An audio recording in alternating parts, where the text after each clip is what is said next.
Hyderabad is one of the richest cities. ముత్యాలు అమ్మేవారు ఇక్కడ, అందుకే సిటీ ఆఫ్ పర్ల్స్ అని పేరు. హైదరాబాద్ అత్యంత సంపన్న నగరం కాబట్టి ఎక్కడెక్కడి వాళ్ళు వచ్చి ఇక్కడ పాలించారు. ఢిల్లీ తర్వాత అంతటి ఘనమైన ఇన్ఫ్రాస్ట్రక్చర్ ఉన్న నగరం మన హైదరాబాదే. ముందు చూపుతో ఆలోచించి హైదరాబాద్లో ఇన్నర్ రింగ్ రోడ్ కట్టారు. ఇప్పుడు అది ఎక్కడుందో కూడా తెలియనంతగా కలిసిపోయింది. 4 వరుసల రోడ్డుతో సుమారు 50 కిలోమీటర్లతో హైదరాబాద్కి ఇన్నర్ రింగ్ రోడ్ నిర్మించారు.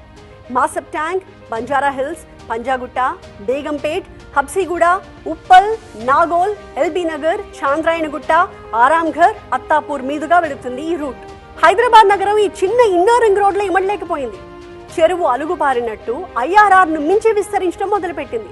దీంతో కాస్త ముందు చూపుతో ఔటర్ రింగ్ రోడ్ కట్టారు. హైదరాబాద్ చుట్టూ 8 వరుసల రోడ్డుతో 158 కిలోమీటర్లు నిర్మించారు. ఇప్పుడు ఇది కూడా సరిపోవట్లేదు. అందుకే 347 కిలోమీటర్లతో 4 వరుసలతో దేశంలోని అతిపెద్ద రీజనల్ రింగ్ రోడ్